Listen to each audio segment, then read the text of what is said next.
শত চেষ্টা করেও ফ্রান্সকে আটকাতে পারল না লাতিন পরাশক্তি প্যারাগুয়ে। এমবাপ্পে দেমবেলেদের একের পর এক ট্যাকল কিংবা অযথাই ঝামেলা পাকিয়েও কোনো সুবিধা করতে পারল না লাতিনের এই দলটা। 90 মিনিটের লড়াইয়ে ম্যাচ নিজেদের করে নিল ফরাসিরা। একই সাথে এমবাপ্পেও বুঝিয়ে দিলেন বিশ্বকাপে কেন তিনি সেরাদের সেরা। টানটান উত্তেজনার লড়াইয়ে ফ্রান্সের জয় নিয়ে বাকিটা জানবো প্রতিবেদনে।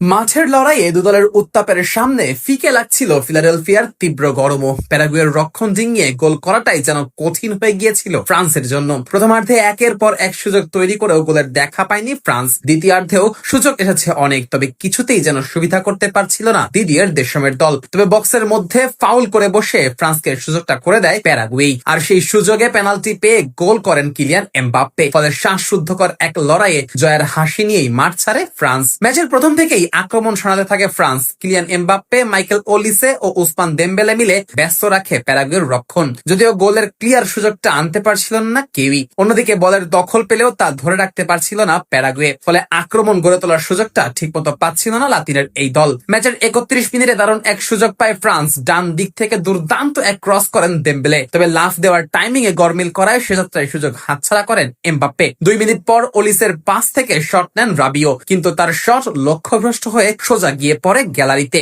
ম্যাচের 36 মিনিটে প্যারাগুয়ের বক্সের ঠিক বাইরেই ফাউলের শিকার হন কিলিয়ান এমবাপ্পে, আর তখনই দুদলের খেলোয়াড়দের মাঝে ছড়িয়ে পড়ে উত্তেজনা। রেফারি এসে তখন পরিস্থিতি নিয়ন্ত্রণে আনেন। প্রথমার্ধ জুড়ে পুরো দাপটটাই ছিল ফ্রান্সের। প্রায় 80% বলের দখল ছিল তাদের পায়ে। এই সময় অবশ্য তাদের নেওয়া 6 শটের 5টিই ছিল লক্ষ্যভ্রষ্ট। ফলে গোলের দেখা না পেয়ে বিরতিতে যেতে হয় ফ্রান্সকে। দ্বিতীয়ার্ধে মাঠে নেমেও আক্রমণের ধারা বজায় রাখে গত বিশ্বকাপের রানার্স আপরা। 51 মিনিটে দারুণ সুযোগও পায় এমবাপ্পে। দ্রুত পাল্টা আক্রমণে গোলরক্ষক মাইক মেনিয়ানের লম্বা কিক সোজা গিয়ে পড়ে কিলিয়ান এমবাপ্পের কাছে। সেই বল নিয়ে তিনি গোল মুখে ছুটলেও ঠিকভাবে নিয়ন্ত্রণ করতে পারেননি, আর এই সুযোগে বল ক্লিয়ার করে দেন প্যারাগুয়ের এক ডিফেন্ডার। 64 মিনিটে বক্সের বাইরে আবারও শট নেন এমবাপ্পে, তবে তার শটও হয় লক্ষ্যভ্রষ্ট। পুরো ম্যাচ জুড়ে সুযোগ পেলেও এভাবেই নষ্ট করতে থাকে ফ্রান্স।